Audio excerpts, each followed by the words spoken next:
Chief Minister's huge claim, a lab report that is inconclusive but is deliberately being misread. Huge hue and cry over hurt sentiments of millions of faithfuls, yet no logical application of mind or even asking the right question to the right people. This, in a nutshell, is exactly what the Tirupati Laddu controversy is all about. On this episode of State of Play, I tell you the politics behind this controversy. Welcome to the show. I am Anusha Ravisu. Ever since Andhra Pradesh Chief Minister and the Chief of Telugu Desam Party, Chandrababu Naidu, claimed at a party event that under YSRCP regime, the previous Jagan Mohan Reddy regime, animal fat was used to prepare the holy prasadam at Tirupati Tirumala Devasthanams, the world famous laddu, sent the entire nation into a tizzy. Within minutes, loud news channel anchors armed with a lab report that points to adulteration in the ghee consignment sent to TTD insisted and declared that Chandrababu Naidu was right. Animal fat was used in preparing the prasadam of laddu at TTD. Interestingly, the same lab report was used in July by TTD when it announced in a press conference that one supplier who had supplied subpar ghee had been blacklisted. The same lab report then is what TTD referred to as adulteration with vegetable oil. The same lab report, once again, after Chandrababu Naidu had made claims of animal fat, was used by the TTD to hold another press conference in September where vegetable fat had upgraded itself to animal fat. Even then, in that press conference, to a very pointed question on whether this consignment was used to make the prasadam, TTD officials, including the executive officer who was appointed by Chandrababu Naidu himself, categorically denied it. TTD officials said that when this consignment arrived, they were set aside for sample testing, and when the test results showed high levels of adulteration, these samples were rejected and sent back and not used. Same sample, same report, but different claims at different points in time. In July, what was identified as vegetable fat had upgraded itself to animal fat by September, with TTD claiming that these samples were sent for testing, but the consignment was neither accepted nor used by the temple in making prasadams. Of course, the TTD had no choice but to say animal fat, considering that the Chief Minister had gone public with this claim. How else would all of these stakeholders' claims fall in line with the narrative that was being built, that Hindus and their faith is under attack? While efforts were being put towards building this narrative, simple, straight, direct and logical questions like whether this contaminated or adulterated ghee was used by the temple to make prasadam, or whether, with this report coming in July, TTD or the Andhra government took any action against those responsible were never asked, neither in the screaming television studios nor in the world of keyboard warriors on social media. Amidst this frenzy, there was one lobby whose voice was coming across loud and clear, a lobby that has its eyes set on one objective: taking control of the temples in India. For decades now, right-wing organizations like the RSS, the VHP, have been demanding that temples, Hindu temples in India, should not be administered by governments. Currently, major temples or huge number of temples in India, unless built by private persons, are all administered by governments through their endowments department. For RSS's political wing, the BJP, push for private entities to take over the administration of public places like temples that are currently being administered by the government has been a great poll blank year after year, giving the impression that a religious place like a temple in a Hindu majority country is being controlled or ensnared by government is a great emotive narrative, a great emotive pitch that brings them electoral dividends.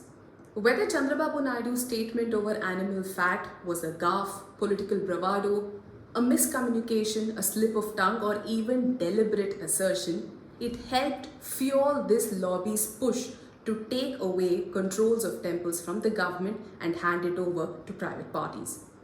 It was none other than Deputy Chief Minister of Andhra Pradesh, Chief of Janasena Party, Pawan Kalyan, who gave away the first hint. Hours after this controversy was kicked up, Deputy Chief Minister of Andhra Pradesh, Pawan Kalyan, took to his social media pages.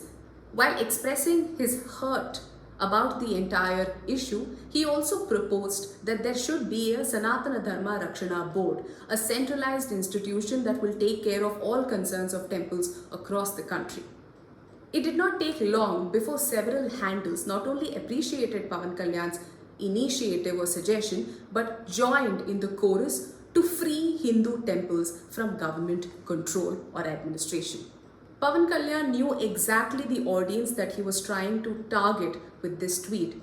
That's exactly why his English tweet was soon followed with a Hindi tweet. Hindi inclusion is a new addition to Pawan Kalyan's social media handles. Whenever there is an issue that is not related to Andhra Pradesh directly, the Deputy Chief Minister of Andhra Pradesh chooses to tweet or post in Hindi as well. Lest we forget, TDP and JSP are both alliance partners in the NDA. They are allies of the BJP, and it works or is expected out of allies to further each other's interest.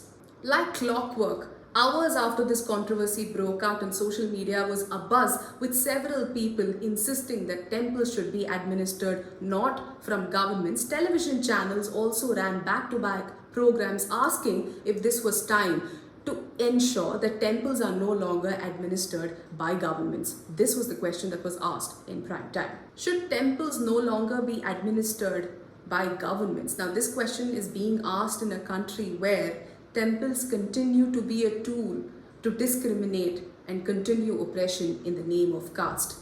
If you think that I am making a big deal out of it, in Karnataka very recently, as recently as last week, a Dalit man was tied up and beaten up simply for attempting to enter a temple and offering prayers. It was only through the intervention of the government in the form of police and district administration that the issue was put to rest. But before their intervention, the so-called caste Hindus of this village banned people from the Dalit community from even entering localities where so-called upper caste or Lingayats live. Caste and communal hate crept into the debate around Tirupati Laddu controversy as well.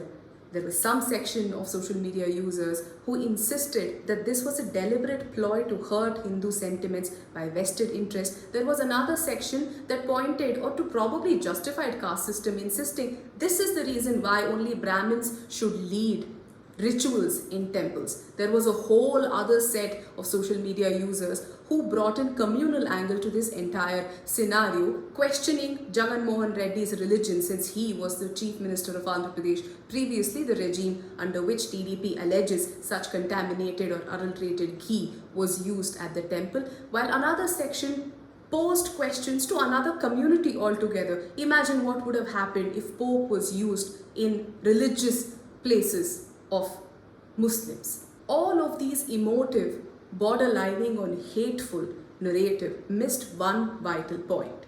Was adulterated ghee, irrespective of whether there was animal fat in it or vegetable fat, since there is no clarity on it and the lab reports are inconclusive. Let us keep that aside for a minute.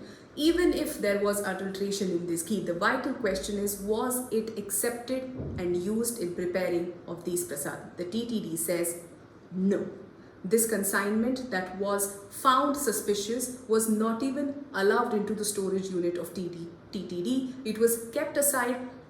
Results from the lab were awaited, and after the results showed high levels of adulteration, this consignment was sent back and not accepted or used. Now comes the big question. Why was this issue raked up exactly when the TDP, JSP, BJP government or the NDA government in Andhra Pradesh was completing 100 days of its governance? If it is in fact true that there was a firm that had quoted very low pricing to supply ghee to TTD, if it was accepted by violation or breaking of laws, then who is accountable for the same? Why is an investigation not being launched? More importantly, why did the TTD and the Andhra Pradesh government sit quiet for 2 months between July and September when thousands of devotees were visiting the temple every day? If the food quality or the quality of the prasadam was suspect, then why was no action taken? The media has played a huge role in this controversy. Instead of sticking to facts, indulging in fact checks, cross-checking statements by stakeholders who have made contradictory statements in this entire scenario, approaching the lab report with a scientific temper, or at least getting experts to explain what this lab report means, the media has instead chosen to play up the he says, she says narrative, riling up more emotions, putting doubts in the minds of people already concerned over the quality of prasadam in a very famous temple. This lobby that pushes for temples to be removed from government supervision and administration will keep coming back election after election. This is, after all, a recurring theme, a recurring poll plank. But the question that continues to remain is who was wrong? Who misled the people of this country in this entire scenario? Was it Chief Minister Chandrababu Naidu who claimed that animal fats were used in production of prasadam at the TTD? Was used in the production of laddus? Or was it the TTD officials who have claimed that although the consignment of ghee was adulterated, it was not used and it was sent back? After all, this is the question of millions of devotees. Thank you so much for watching.